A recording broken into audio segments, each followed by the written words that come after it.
Meeting will come to order. This is a special meeting of the City Commission for Tuesday, December 12th, 2023. Please join me in silencing your cell phones. Madam City Clerk, please call the roll. Mayor Cleveland. Here. Vice Mayor Breen. Here. Commissioner Hartman. Here. Commissioner Martin. Here. Commissioner McGurk. Here. Thank you. Thank you, ma'am. This is a special meeting involving address 3311 Hill Street variance. Are there any citizens who wish to speak? Please approach the podium. You'll have 3 minutes to address the commission at this time. Seeing none, public participation is closed. Madam City Attorney, do you have a report, please? I do. So I was able to talk to you all individually, but I am looking for formal direction regarding the settlement of a threatened lawsuit. It's not actually pending. It hasn't been filed, and that's why we cannot have a shade meeting, so this has to be done in public. Now, the issue is regarding 33 Hill Street. If you recall, back in December of 2022, a variance request came to the commission as an appeal from the Planning and Zoning Board. So this property owner was seeking to build roughly a 7,000 to 8,000 square foot house with a pool, deck, and balconies. At P&Z, it was denied, and the property owners chose to voluntarily reduce their request on the size of the balconies while still adding a stairway that goes from the balconies down to the ground floor that's still encroached. And they removed the pool request. 3 different actions, or, we have 3 different spokes of the wheel resulting from that issue. First was the declaratory judgment that was filed, but was dismissed based on timeliness. Second is the petition for certiorari. That's challenging whether or not the commission's decision had competent substantial evidence to support it. That matter was fully briefed, argued at the end of July or beginning of August, and we're still awaiting a decision. Thereafter, in September of this year, the property owners sought counsel, or same counsel as the other 2, and filed a notice of Burt claim action to the city. And this is based on, it's characterized as the denial of the variance, but what it's really about is when we moved our CCSL line to match the states.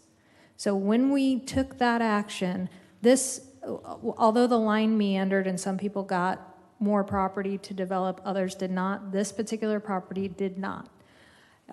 So they lost, I have the planner here who can give us exact numbers, but about 15,000 square feet roughly, 10 to 15,000 square feet of developable area because of our move to the state line. Now the state line, they still would have had to get a permit from DEP, and we do not know if that permit would have been issued. So that's one question mark we have right now. Would DEP have approved the pool, the deck, and the balconies? So came to commission with the reduced request. The commission denied it. They filed the Burt Harris claim. And so what we have is a 90-day time frame where we tell them, here are your allowable uses, and there's no change in his allowable uses. It's still a single-family home that is permitted to have short-term rentals. What's at issue is the size of that home, because the size of the home can be reduced to allow for these amenities, if that's the desire. However, based on the Burt Harris claim, they do not seek to reduce the size of the home. So what they use as a before, and they had to attach an appraisal, and in the appraisal they have a before value and an after value. The before value is based on the house at the size desired with the balconies, the pool, and the deck. The after condition is not a reduced home with the amenities, but is a home with no balconies, no pool, no deck. So the city takes issue with, is that really truly what you should be comparing it to?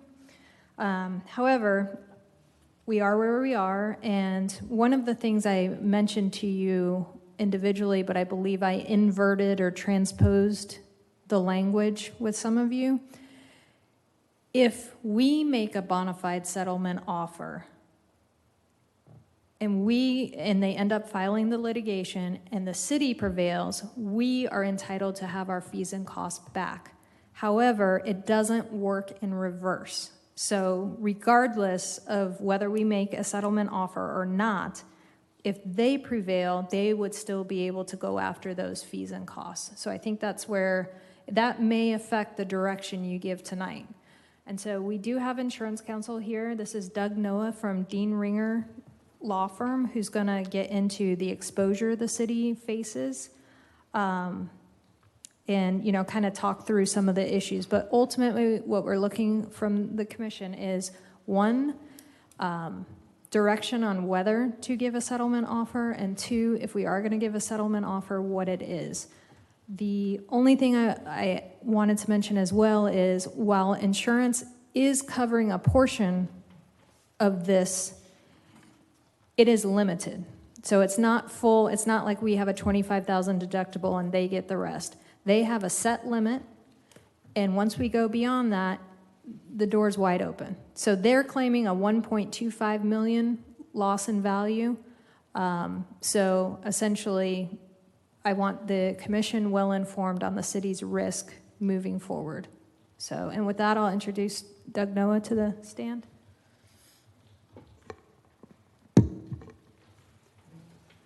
So nice to meet all of you.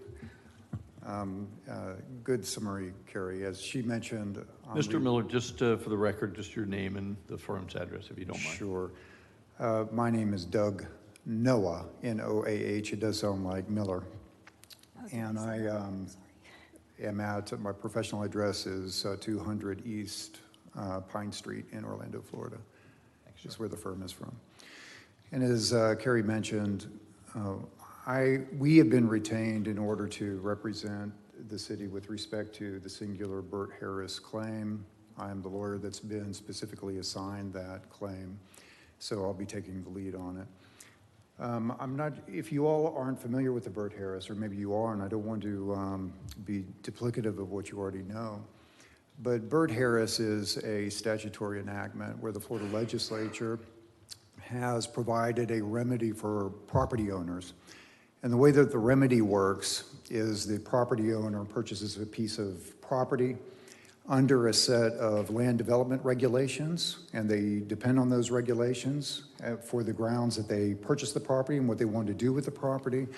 And then the regulations change, and then the allegation goes that because the regulations have changed, it has impacted the value of my property. And the legal standard is called an inordinate burden on the property. But what that means basically for all of us is that they are saying that the city changing its code has interfered with its reasonable investment-backed expectations. So that's the way the statute works. The way it applies in this particular fact pattern is that the plaintiffs have claimed that they purchased this property with the intent of raising the building that is there and then constructing a structure that would permit visitors to lease the property for a short period of time and enjoy the facilities. In order to be competitive, their theory goes, they need to have a certain amount of square footage, they need to have certain amenities, and those are the kinds of things that attract visitors to stay with them as opposed to their competitors. And they're saying that as a result of moving the coastline setback and changing that code, that they have been impacted because it's reduced the shoreline by about, not the shoreline, but it's reduced the developable land by about 40 feet.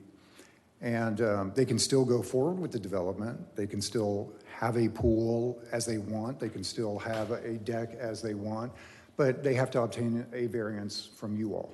And when they attempted to do that, the variance was denied, and as a result, they claim that they have been injured. So that is the nature of the lawsuit. That's what brings us here. These lawsuits have a procedural exhaustion requirement.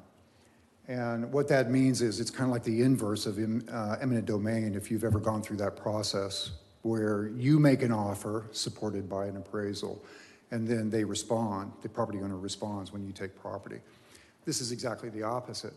They are saying that you have, in a sense, taken their property, and so they have served us with an appraisal, told us what their damages are, and now they are looking for you for a response from that. So what is the response? The statute requires two things. First of all, we have to tell them what they can use the property for. That's something that Carrie and I can take care of in connection with the city planner, and it really doesn't delay us here. But the statute does require some response to the claim, to the demand. And that response is completely within your discretion. So it is the legislature doesn't tell you what you have to respond with. As Carrie mentioned, you can say that we think we did everything right the first time. We're not inclined to rethink our decisions. And so our response is, if you want to go forward with your Burt Harris claim, you go ahead and do that, and we'll defend the claim. So you can also give concessions. There are any kind of accommodation that you can make to them. And you might ask, why would you make any accommodation at this early in the litigation when nobody has evaluated for you what your potential exposure is and what the risk of incurring that exposure is? Why would you consider it? And there's three good reasons why you might. The first is that whatever consideration you give, like let's assume that setbacks can be changed a little bit to increase the square footage of the structure that they're contemplating. Let's assume that you can give some accommodation with respect to the height of the building or whatever it might be that increases the size. Then what you may be doing is diminishing the inordinate burden, that legal standard, and it may prevent them from prevailing in the first instance. That's one benefit that you get by considering accommodations. Another benefit that you get is that when, let's assume for the purposes of argument that they would go forward and they would prevail on their claim, then whatever mitigation and any accommodations that you give today, that could go into to the jury's calculation of what the loss has been and diminish the loss. So your exposure becomes less. So that's another reason why you might consider accommodation. And then the third reason why you might consider accommodation is exactly what Carrie has previously alluded to. In the event that you prevail on this case, then their failure to accept the accommodations that you provided can be grounds for which you get your attorney's fees back and recoup all of those attorney's fees at the end of the litigation. So there's three good reasons why you consider it, even though I highly recommend that I do not try to make any preliminary evaluation of this case. I don't think that in the public you want anybody knowing what my mental thoughts are about what the risk of liability or what your exposure is on this claim, other than to say that the demand has been $1.2 million. It's something in that range. So if you want to accept that as an exposure, then that's fine. So with all of that, even though the case is not being evaluated for you, I would probably turn it over to the planner at this stage, who may have some ideas about what are some things that from a planning perspective, the city could live with. And then it would be completely your decision if you want to accommodate the property owner with those things or not. So unless there's any questions, we'll turn it over to the next speaker. So before we start with any questioning, just some coaching from the city attorney. How much of this do you want? How deep would you recommend we go in sunshine before you would have a shade meeting where strategy would be discussed? So his filing deadline is Friday, so we will know pretty quickly if he's going to file. So it kind of is what it is, because if there is a settlement offer, it'll go out in a letter tomorrow. So between Wednesday and Friday, if the claim is actually filed, there will be more strategy. But I think just the two decisions tonight are, one, do you want to make a settlement offer? And two, I worked with Jake and the planners this morning. kind of going over a few different scenarios that may or may not be palatable in terms of a administrative variance. So I think the first discussion, if you want to handle them separately, or if you want to hear proposed offers, we can do that too. Okay. We'll just do it clean up then. Thank you for the clarity here. Are there any questions by any commissioner that pop up right ahead? Yes, Commissioner McGurk. Just a couple of easy, quick questions. What's the statute of limitations on filing a Burt Harris claim? I believe it's a year, and to be honest, I know that the plaintiff's lawyers told us that their deadline is Friday. I was under the impression that they had a year from the date after they filed their 90-day notice, but I could be wrong on that, and so I apologize. I don't know the answer to that. And thank you. And the second one is, what is the definition of an inordinate burden? Inordinate burden gets referred to in a number of ways, but I really think for our purposes, what assists us the most is have their reasonable back expectations been interfered with. So in this particular case, I know what the arguments are likely to be, and that is if we have a larger structure and we have a structure with a pool, we anticipate that our revenues are going to be so much. Without those things, our revenues are going to be less. Now, they can't sue on a flow of damages theory, but that translates into what the value of the underlying property is. And what their appraiser said is that that impact is $1.2 million. And so the court, this is a judicial decision that a judge is going to make, but $1.2 million on a $2 million, I forget exactly what they paid for the property, but $2.5 million, whatever they paid for the property, you can kind of use judgment and see, where the judge is likely to draw the line. Thank you. And I'm sorry that the answer is not clearer. I can tell you I've researched it significantly on other cases, and it's a hard question to answer because there's some judgment involved. There's some subjective judgment involved. Thank you. Just on follow-up, his question along the lines, does this not seem like textbook?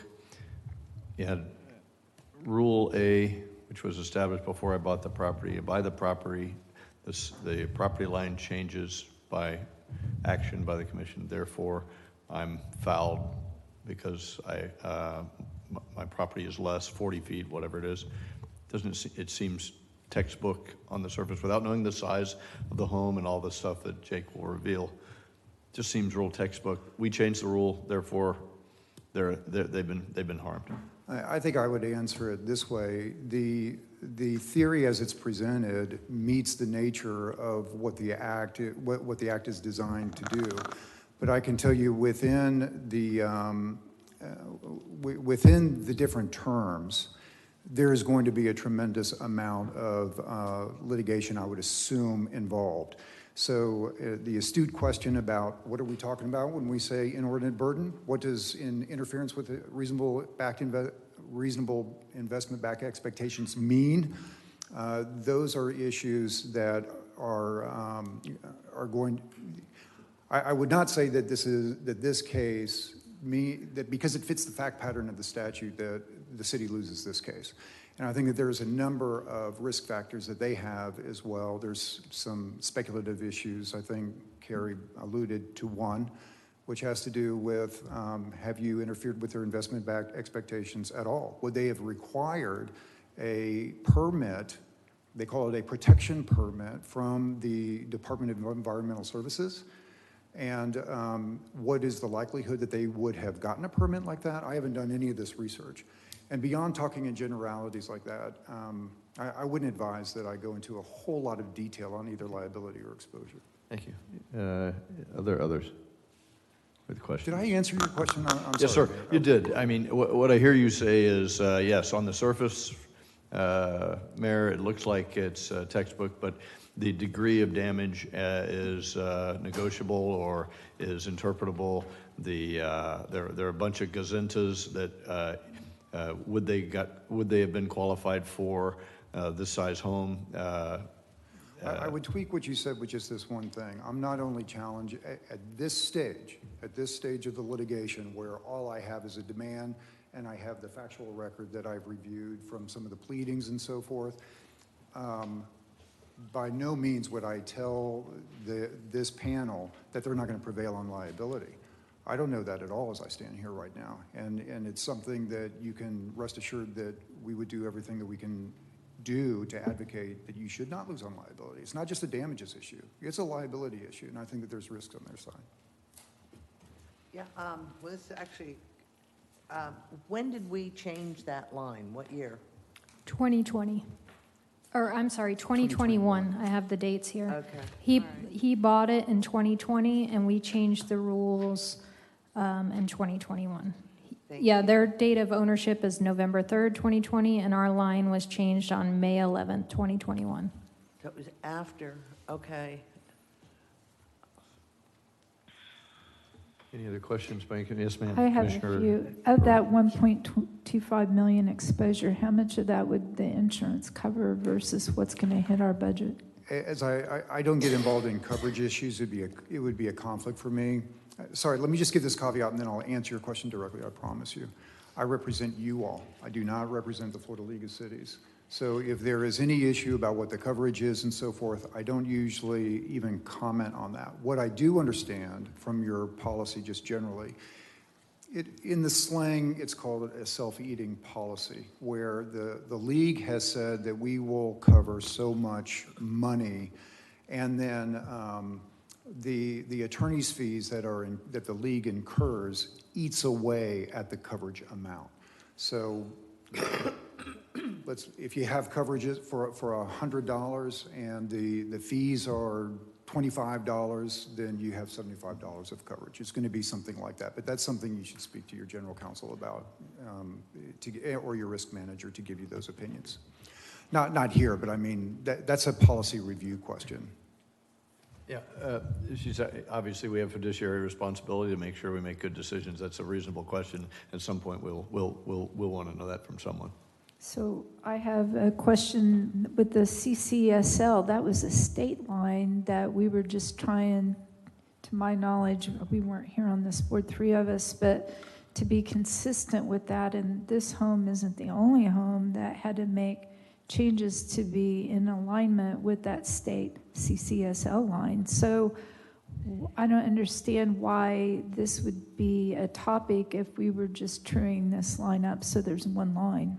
Yeah, I think it's an astute question. I think it's a very good question. And I think it goes back to the question about what does inordinate burden mean?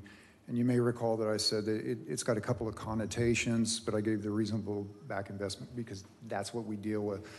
But if you think about inordinate burden in this way, and this comes from the statute, the idea is that one individual you do something that's good for the public, like you're going to match the state line, the DEP's line, and that's good for everybody. But what the allegation is that it's impacting me inordinately, more than it should. Everybody is getting the benefit of this, but it's impacting me the most, and it should be shared among others, and that's where the claim of damages comes from. So there may be people who benefited from the change in the line. There's people like the plaintiff is claiming that they didn't, and this will be one of the many issues that are discussed. But I do understand the concern. We're trying to comply with what the state is doing as well and make it consistent. And then the third question, this may be for Carrie, maybe for you. They claim that because their value is dropped, but we didn't make a decision concerning the pool and the balconies. They had already pulled that out. So they can't say this is our problem that we made a decision and denied the variance when they already agreed to pull those things out.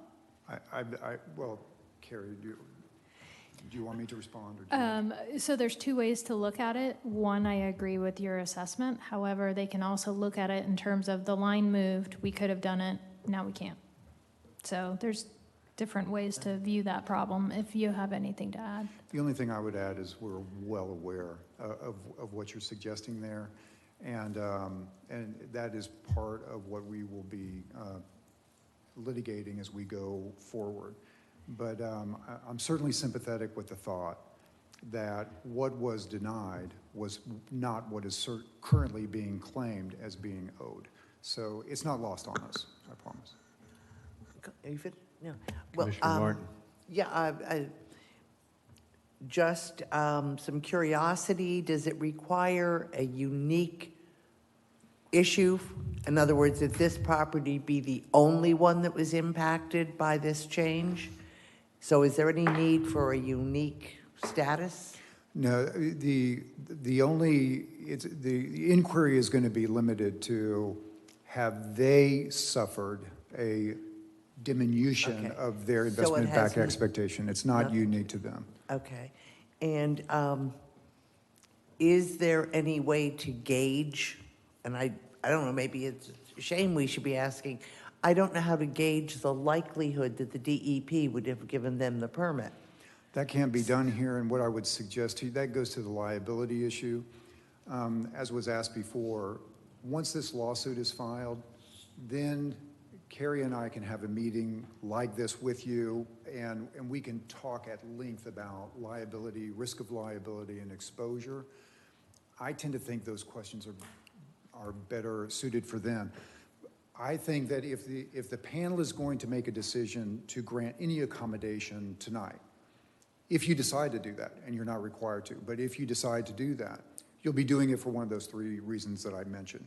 You'd be doing it because it decreases the likelihood of liability, it decreases your exposure, and it gives you the possibility of recurring attorney's fees if you win. Even not knowing what those numbers are tonight, that's what gives the incentive, in my mind. That's really good to wrap up. Thank you. That helps significantly. Any other questions from any other commissioner? And so, Coach City Attorney, might you suggest a couple of ideas on, or maybe between you and Jake, of what those accommodations might be? Yes, so we kind of came up with 3 of them that perhaps the planning department may be comfortable with. And so you could consider them individually, maybe, so you can do 0, you could do 1, you could do 2, you could do all 3. The first would be to allow the balconies, but make them cantilevered so that you're not actually going into the ground and disturbing that dune system. So that's... What? There is no support. Correct, so it would attach to the building instead of the ground. That's good. Another thing we talked about is, maybe approving administrative variance to the front yard setback by 3 feet, but only for the 2nd and 3rd floors, which would allow for additional square footage. And the other one we looked at is looking at, a foot or 1.5 feet on each of the side setbacks, which would allow a larger house. Now, Mr. Baker did have some interesting statistics regarding the size of that house. So it is a monster of a house. So That's good. So, Jake, come on up and make us even smarter, please. Okay, yeah, right now, the house can be built west of the coastal construction setback line, no extra permits, no extra CCSL variance. It's 30 by 87.2 feet long, 3 stories tall. So right now, this house could be 7,848 square feet. That's what they're proposing right now. Now, I contacted the appraiser's office today just to see the largest houses in New Smyrna Beach to see where that would fall. And that makes it the 3rd largest house in the city of New Smyrna Beach. Now, if we discuss the option of going with a side yard setback variance to give them an extra 1.5 feet, you can go up to 15% administratively, in-house variance. So if we gave them an extra 1.5 feet on both sides, north and south, to make this 33 feet wide instead of 30, it takes the house size up to 8,632.8 square feet, which would make it the largest house in New Smyrna Beach. So, pretty big, without having to go east of the coastal construction setback line. And when we did change the CCSL line and we moved it further west in this situation, we built in a variance process, which wasn't there before. So say you're now on the other side of that line, what you want to build, you had to prove a hardship. So when this first thing came through last year in September, the hurricanes hadn't hit yet, and the Planning and Zoning Board This is with the pool and the pool deck and everything basically being 39, I think it was almost 39 feet further east. They denied it on its own, which is when it got appealed. And in the interim, we had Hurricane Ian, which lost about 27 feet of dune. And then we had the next one, Nicole, which lost another 27 feet of dune. And I think from where the pool deck was to where it dropped off onto the beach, their pool deck would have been sitting about 5 feet from dropping off onto the ocean. So I think, when it came through at that point, it was, Glenn Storch, like, let's drop this whole pool thing all together. So you guys can review it was just some pavers behind the house and some cantilever deck, and that was denied. Is it your view that that's material in our side that a hurricane came and changed the topography significantly? In the practical world, I think it is significant. However, they're going to be just looking at the line, the values, they're just the change in the. Yeah, certainly part of your case to point out. Reality happened in between the planning session. Yeah. Senior Planner Baker, what else can you teach us? That's pretty much all I really have, unless you have any questions for me. Any questions for Senior Planner? Commissioner Martin. I'm assuming that this is external to rooftop routines where we know you can create a party on your roof beachside. So does the square footage that we're alluding to here, for example, like the hot tub on the roof for 8 to 10 people, that is one of the newer houses beachside. So This did not take into account any type of rooftop deck type of thing. aha, So, however, when you get above that 35 foot in height, you're supposed to be limited to, when you get over that threshold, like an elevator shaft. You can't start putting in outdoor kitchens and patios and all that type of thing. It's supposed to be to get yourself to the roof. supposed to be. Well, it happens around town. Sometimes it's in PUDs, which are written to allow it, and sometimes those things are put in and it's actually below the max allowed height, so. Jenny, I was just checking to see if in addition to this size, that they would obviously have a very large roof to do additional, shall we say, entertaining. Yeah. At 87 foot, they can, put an outdoor bowling alley up there, Any other questions for the Senior Planner? Very good. So would you, one more time, Carrie, please reprise the 3 options that you Well, submit actually, 4 before- options. 4 options, sure. Nothing? Nothing. The cantilevered balconies, the front setback for the second and third floor only, and then the side setbacks by, planning was comfortable with, Yeah, Yeah. it has a relatively large setback as a corner lot. So yeah, they have 20 feet off of Hill Street and there's 10 off the other. This would take it down to 8.5 off of street, basically across from Chase's. So I think the only people that they would really be impacting negatively with this would be themselves if they chose to take that route. So.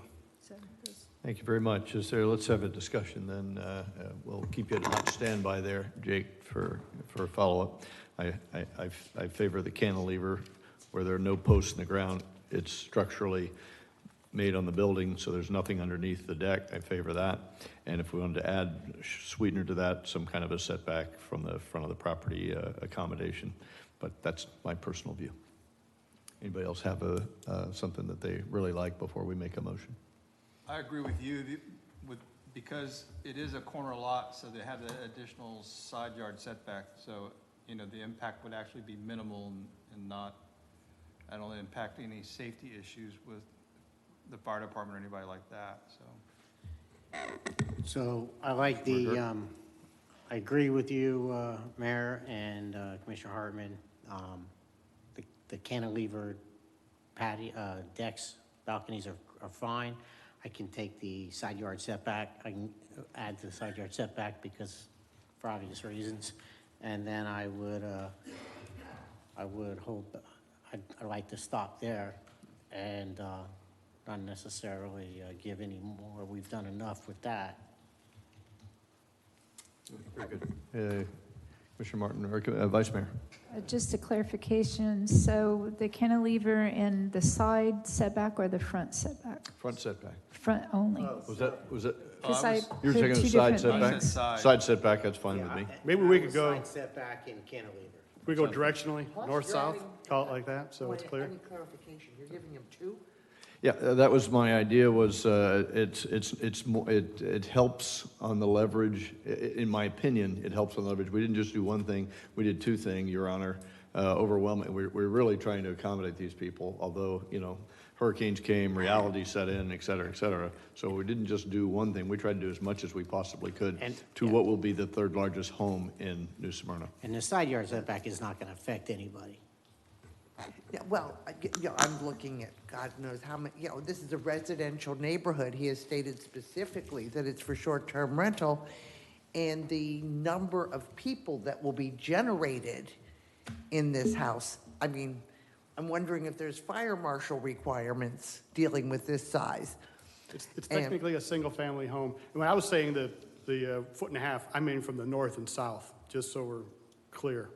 And I wasn't, nothing on the west side of the house, just because they have a 20-foot driveway, and you know how hard it is to already get a car in there, so, cantilevered out over that I western property misunderstood, line, and but so keep the driveway it- 20 the feet. side setback is what we're talking about. North and south, I understand.